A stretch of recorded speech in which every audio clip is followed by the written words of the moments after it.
morning, and thank you for joining us today as we review with you the new Title IX 2024 rules that just were released recently. I am Amy Dickerson, and I am joined this morning by our Forensic Title IX team of attorneys, Jennifer Smith, Caitlin Atlas, Emily Tulloch, Jamar Orr, and Jenny Lee. So as everyone is most certainly aware, early on April 19th, so the Department of Education Office for Civil Rights released its long-awaited final Title IX regulations on sexual harassment. So these new regulations replace the current 2020 rules and will take effect on August 1st, 2024. So while the current 2020 rules will continue to be in effect until then, we are very aware that the effective date for the new rules is just 3 months away. And so our team at Forensic has been closely reviewing the new regulations since their release and are preparing to support your Title IX teams in complying with the new requirements. So our 30-minute webinar today will provide just a high-level overview of the key aspects of the new rules. We will talk through things related to the new grievance process that applies to all K through 12 and higher education institutions, as well as specific requirements that are applicable to just higher education institutions. We'll also talk through what the new rules say with regard to informal resolution, some of the new definitions under the rules, the specific training requirements that your teams and staff will need, as well as aspects of the rules related to students with disabilities, employees, parenting and pregnant students, as well as the admissions process. I do also want to note, and we'll talk a bit more about this at the end of the session, that just as we have with the 2020 rules, know that we will be offering a Title IX toolkit that is updated to ensure that it helps support you complying with the new rules. And that we will also be then offering various training sessions this summer to help prepare your teams for complying with the new rules and to help ensure that you have the required training completed and systems in place for the start of the school year. And of course, our team at Forensic is always here and ready to work with you and your institutions on an individual basis to help ensure that you have the systems and plan in place that best meet the needs of your school. So with that, I'm going to turn it over to Jennifer to start us off this morning with a discussion on the different aspects of the grievance process under the new rules. Great, thank you, Amy. So to start off, probably the biggest change that's gotten the most attention, I would say, in the new regulations is the procedural changes. That's going to, for day-to-day, those in your Title IX office or function, this is a big change, just like it was a big change in 2020. And the biggest change, I would say, is that you have so much choice now about how you're going to handle the grievance process. So, in 2020, everything was basically mandated down to the contents of your notices, when you send notices, who does what. But now you are going to have a lot of choice. Namely, for K-12 and higher ed that does not involve a student, you can use a single investigator decision maker model. So you can go back. I think this is a model that many were using before 2020 to a process where you had one investigator who makes a decision, and that's pretty much it. Jamar is going to talk about, we think you still need a minimum of essentially 2 people if you're going to do informal resolution to comply with the new regs, but you could slim down the Title IX team all the way down to 2 people if that met your institution's needs and you were going to offer informal resolution. So that is a decision to make. I've already received some feedback talking to clients. Do you want to go to a single investigator decision maker model? And I've gotten some feedback. No, not really. Some don't. So I think this is one of those things you need to get your teams together, and from a policy perspective, think about what did we like about a decision maker panel or a separate decision maker? Is that a good process, or do we think would be better served with a single investigator decision maker? The other big change is because it's so streamlined, because we're down to a single investigator as an option, you could potentially merge this with all your civil rights process and no longer have a breakout Title IX process that's separate. Sometimes they're talked about like an A and a B process. And I will tell you, there's a lot of litigation right now about using the wrong process. For example, when especially higher ed institutions use the Title IX process when it arguably wasn't Title IX, whether that in and of itself discriminates. There's case law on that and cases in the pipeline on that. So, you know, potentially considering one civil rights grievance process that's going to cover all your protected classes under federal law, race, disability, discrimination, you know, any protected class-based discrimination to go through the same process is something you can consider whether that would serve your institution. So those are two big decisions. The third is for only applies to higher education institutions and when students are involved. So when you have a higher ed case and it's sex-based harassment with the student involved as complainant or respondent, you now do not have to offer a live hearing. Instead, you can do a modified question process. It's not exactly like the old K-12 written question submissions because you do need to either transcribe or record the question and answers so that any follow-up questions needed. So I think that's another decision point. You know, what did you think of live hearings at the higher ed level? Would you want to just stick with that, or do you think it would be better served the new question process? I mean, the biggest thing would be parties would not need, under the new process, there's not a requirement that parties confront or observe one another's questioning live.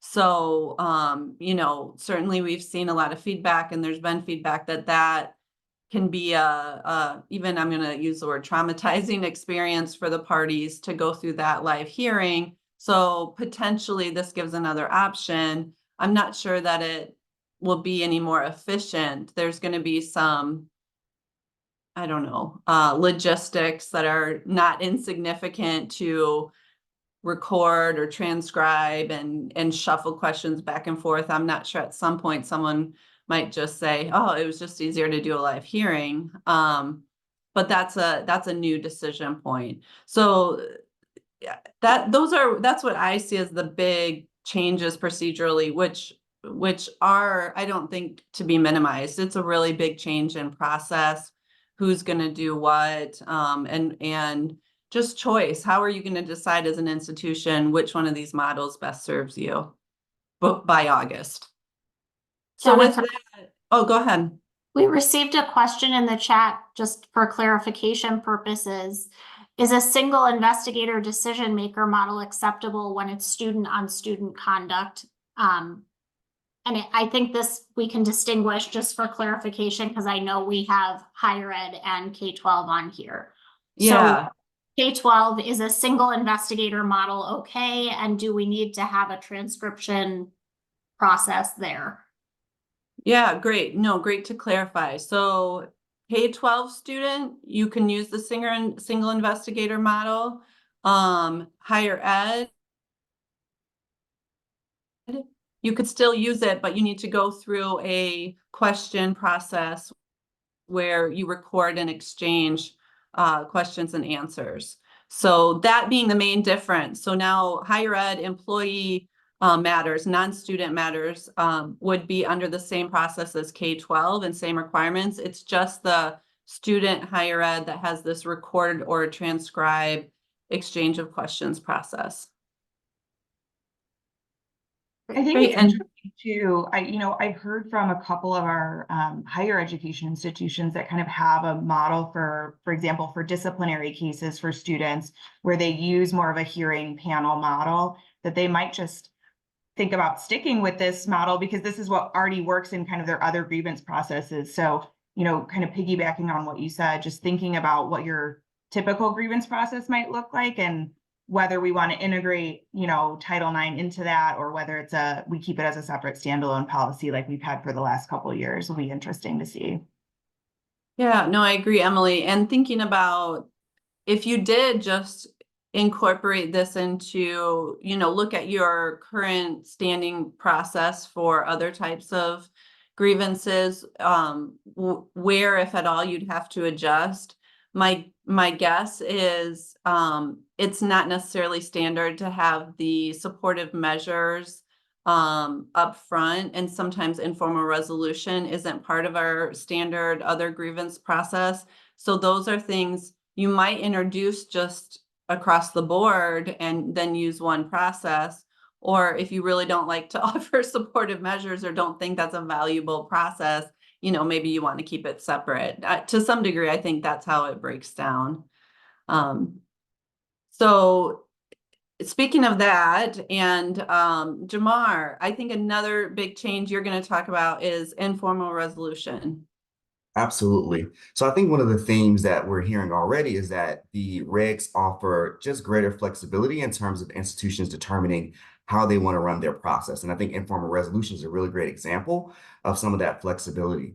Under the 2020 regs, you really couldn't even introduce the concept of informal resolution until a formal complaint was filed. That's no longer the case under the 2024 regs, which I think is really great. It allows you to then be able to say, prior to a formal complaint being filed, really presenting the options to the respondent in terms of here are the various ways that this complaint and issue can be resolved. And so understanding that there's no longer a need for a formal complaint, that isn't to assume that the process is not still formalized, right? There are still some important key things that are of note with the new regulations. So one of those is that the institution has an obligation, if it has information about conduct that reasonably may constitute sex discrimination at that point, the obligation to inform the complainant about the informal resolution kicks in. And so one of the questions that the institution needs to make is, well, are we going to have an informal resolution process? It's not required that an institution has one, but if it does have one,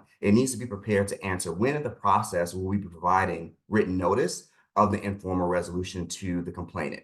Because if we have to act when we have reasonable knowledge, that could be, for example, when a student fills out an anonymous complaint, has the institution at that point been given notice, and should we then be providing the written notice in terms of what the informal resolution process looks like? So that's one of those important questions to think through if you determine that you will have an informal resolution process.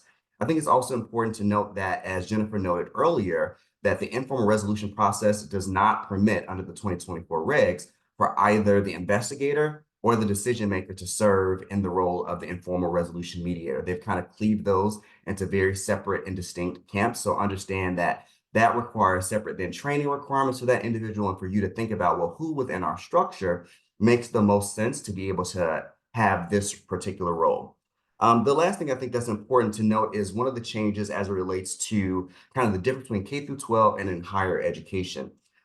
If an employee in the K through 12 setting is harassing a student, it is still impermissible to use informal resolution. That is not an option.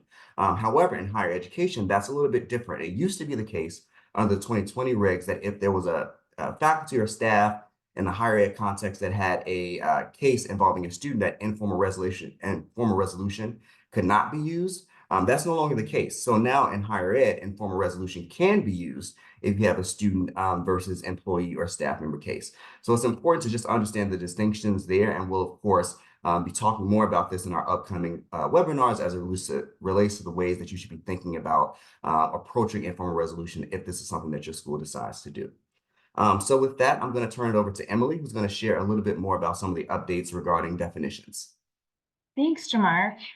So yeah, there's a lot of new definitions in the 2024 regulations, which I think is wonderful because they've taken some time to kind of really define a lot of the terms that we've been using over the last several years. There are a couple major changes that we wanted to highlight here today. And these are significant because they're really going to affect how your institution responds to sexual harassment or sex-based harassment under the 2024 regs. And those two definitions are complaint and sex-based harassment. So let's start with complaint, right? So now the new regulations define complaint as an oral or a written request to the school that can objectively be understood as a request that your school investigate and make a determination about alleged Title IX discrimination. So now, you might have some alarm bells ringing. Oral complaints can be made under these new regulations. So start thinking about how your institution wants to handle oral complaints that might be less formal in nature, right? Than those written, signed, formal complaints that we are used to under the 2020 regulations. So thinking about, particularly when it comes to those oral complaints, when is an oral report considered a complaint under the new regulations? How are you going to document an oral complaint in a uniform manner so that it's addressed appropriately by your institution? And those are things that you're going to want to include in your grievance policies and procedures as well. So thinking about some of those things as you get started to kind of revise those. The second I want to talk about is the expanded definition of hostile environment sexual harassment. So the 2024 regulations, again, define sexual harassment as kind of three major categories, right? We have our quid pro quo, we have our big four still. But the one that I want to focus on is that hostile environment category, where now the definition is unwelcome sex-based conduct that, based on the totality of the circumstances, is subjectively and objectively offensive and is so severe or pervasive that it limits or denies a person's ability to participate from the school's education program or activity. Now, that's a different and much broader definition than the 2020 regulations. Remember, those were severe, pervasive, and objectively offensive, and it had to effectively deny access. Now the standard goes back to that a little bit, lower bar, more lenient standard of severe or pervasive, and it could just limit participation rather than denying it. So effectively, this, opens up a much broader sector of, conduct that might fall under your Title IX policies. And we're going to be wanting to, think about what those circumstances look like and how we should respond to them appropriately. Yeah, Emily, and thinking about, for the last 4 years, we've been trying to tease out and saying, if it's this lower level sex-based discrimination, use your code of conduct. I'm not sure we're going to have a low enough, conduct below the bar, this new bar. It seems like pretty much any sex-based conduct, you're going to have to use Title IX for now. Right. And I wonder too, if in some ways that makes it a little bit easier to address, because I always felt that the hardest part of the 2020 regulation process was that initial determination, right? I think that's where we got a lot of questions from our clients. And so I'm wondering if maybe this makes it a little bit easier to kind of tease out, if it's sex-based, we're going all one way. If it's not, we handle it under a different code of conduct, and maybe it takes out a little bit of that guesswork. On the flip side of that, I know one of the questions we got coming into this, and I can't remember who put it in, is how do we prevent, dozens, hundreds of Title IX complaints a year, and everything going through a Title IX process.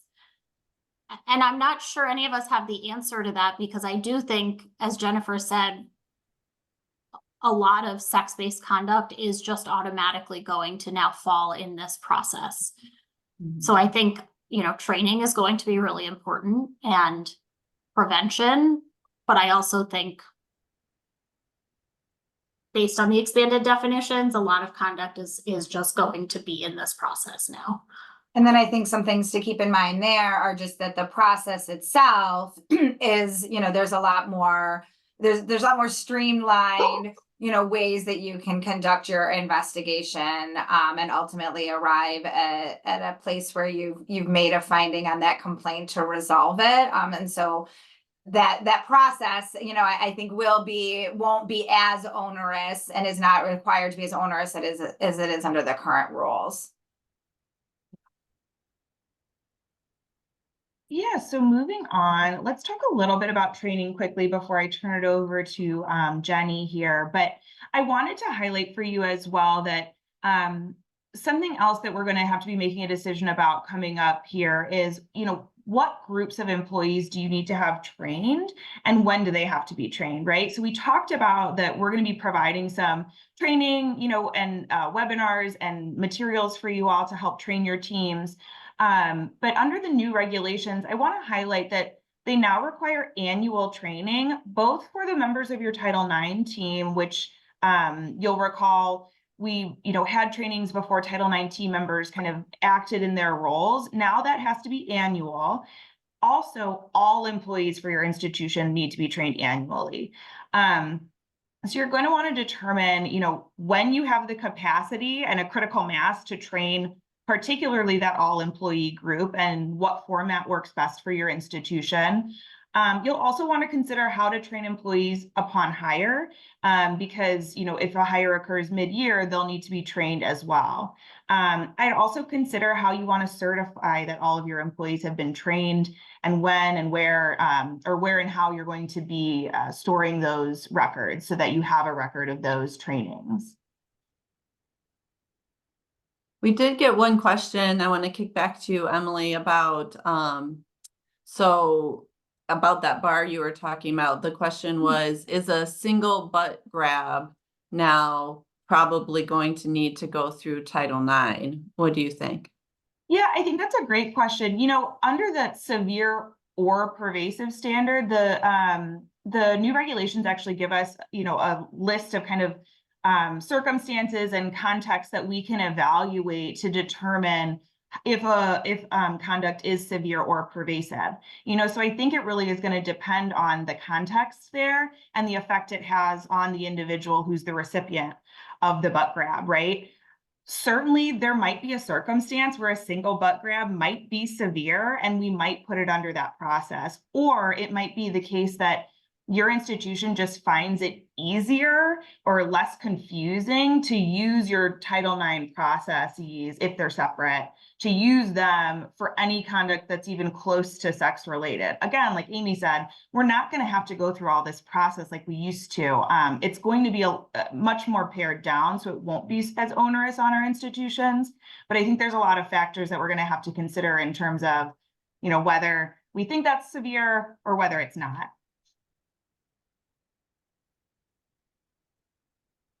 And I will turn it over now to Jenny to talk a little bit about some of our newer standards that are in the 2024 regulations related to admissions and pregnant and parenting students and employees. Thanks so much, Emily. So we've spent a lot of time up to this point talking about sort of the re-expansion of Title IX as jurisdiction and the grievance process. But we can't forget that the Title IX regs also address other areas outside of the grievance procedures as well. And so this may require you to review and update other policies and practices that are outside of the Title IX space.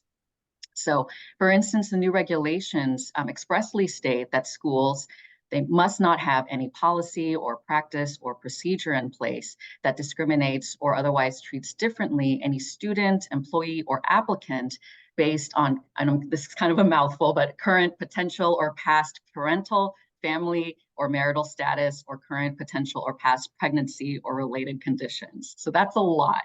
And that actually intersects a lot with different federal laws, especially those that cover pregnancy and related conditions. And also, you'll see that in practice, this may require the Title IX office to coordinate with other offices across campus as well to make sure that everyone at the institution is compliant. So, I mean, some of these examples that they give are very helpful, but also really sort of granular, right? So for instance, the Title IX regs say, the new regs say that in your admission or employment application processes, you must not make any inquiries into the marital status of an applicant. And this includes inquiring whether an applicant uses Miss or Mrs., right? And so, I mean, that's something to think about as you're reviewing your policies. And the regs also do say that asking an applicant to self-identify their sex or gender is permissible, provided that this question is asked of every applicant and is not used to discriminate on that basis, right? And so in general, too, the new Title IX regs really do kind of really strengthen protections for pregnant and parenting students and employees at large. And so some of the things that you'll want to be thinking about is, not treating anyone differently based on pregnancy or related conditions, which in an earlier OCR guidance document also included abortions. So that's something to think about. And a student who wants to voluntarily participate in a separate portion of an education program or activity based on their pregnancy should be permitted to do so. But the school needs to ensure that the separate portion of the program is comparable to that is offered to other students. And then also you want to make sure that your Title IX office provides or at least coordinates appropriate support for pregnant and parenting students and employees.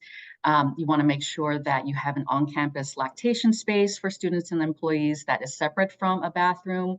And then when a student or parent informs any employee of a student's pregnancy, that employee, whoever they are, is required under the new rules to provide the Title IX coordinator's contact information. And then the Title IX office, once they learn about a pregnant student, must reach out to the student and provide them with notice of the school's obligations, a non-discrimination notice, and then also do a consultation with the student to determine their needs. And then while the Title IX office can coordinate with other offices to support a pregnant student, the school must ensure that it is providing the students with reasonable modifications that is based on an individual assessment of their needs. And the regs do provide a very helpful but non-inclusive list, non-exhaustive list of what that might mean, including breaks from class to breastfeed, or breaks from school, sort of voluntary absences to attend to their health needs. And so with that, I know this is a huge topic. And then also, I didn't even mention athletics, which is not specifically addressed in these rules, but will be addressed in an upcoming rule that will be released later this year. So watch out for that too. We will be covering that as well. So with that, I'm going to turn it over to Caitlin to discuss how the new Title IX regs address students with disabilities who are in grievance procedures. They saved me for last because anyone who knows me knows I could go on forever. So I only have 1 minute to go over students with disabilities. Before, we didn't have really anything with students with disabilities in the regulations. I could tell you from my own personal experience in doing some investigations that involved complainants and respondents with disabilities, that was somewhat difficult. So now the regs themselves speak to students with disabilities. At the K-12 level, if you have a complainant or a respondent who is a student with a disability, which is defined as a student who's eligible under IDEA or Section 504, the Title IX coordinator has to consult with a member of that student's IEP or 504 team as they go through the grievance process. They don't really specify what that consultation looks like, but some type of consultation to say what are the student's needs and how are we going to take those needs into account as we do this investigation. That is mandatory at the K-12 level. At the higher ed level, the Title IX coordinator may consult with the disabilities office at the higher education institution to talk about how to comply with Section 504 as you go through that grievance process. So again, not mandatory, it's permissive at that higher ed level, but depending on what the student's needs are, probably want to take that into account. So again, those who know me, that was probably the briefest you'll ever hear me. I'm going to turn it back over to Amy to talk about kind of what comes next, because obviously this was 30 minutes, but we have a lot more to do between now and August 1st. Yep. Thanks, Caitlin. And I do see a question too about, how do we know what's required to be in the training? And I'm sure there's other questions out there of, well, how do we best keep track of the different requirements that we've talked about? And so that is really something that we'll be working to help, provide you support with along the way. So first and foremost, we've identified a number of decision points today already for your teams to start to think about. So as always, we are happy to work with you individually to help review your policies and talk through how best to structure your grievance process and plan for implementation based on what's worked for you and your particular needs of your school and institution. And then we will also be rolling out this summer new training to comply with all of the new training requirements under the new rules. We will do that in a way that we typically have done, offering that in various modes to best serve your needs, whether it's live in person, live virtual trainings that are school specific for your institutions where you can bring all of your teams together but are focused on your particular policies. We will also be offering scheduled trainings as well for teams to sign in on at particular times and offer those in pre-recorded ways as well for you to be viewing on demand. So please do stay tuned for those. If you do not already subscribe to our blog and alerts, please reach out to us so we can make sure that you get on those mailing lists to be sure that you are notified when those are rolled out. We will also be, as I mentioned at the beginning, updating and offering a new Title IX toolkit that's specific to compliance with our new rules that will include model templates and forms, both those, any that we identify that are any required, but also some recommended ones as well. And just to help you navigate to make sure that you're best complying with the different requirements, including, certain checklists to make sure that you're able to keep track of the things that are in fact required. As always, in terms of our trainings and the toolkits, we'll be thinking about where any particular related state laws may need to be considered as well to be able to help flag those for you. And of course, for our school districts that subscribe to PRESS, we will be taking care to closely make sure that any new policies issued by PRESS are considered in the training and support that we provide to all of you, as well as to help your districts review those to ensure that they're best tailored to your districts. Please also look out on our alert and blog for additional posts where we'll dive into some of the different aspects of the new rules, including identifying some of the particular requirements, with regard to training and other aspects of the rules to help support you, between now and when you're getting your required training. So with that, we thank you all for joining us, and we look forward to continuing to work with you and help support you along the way. Take care.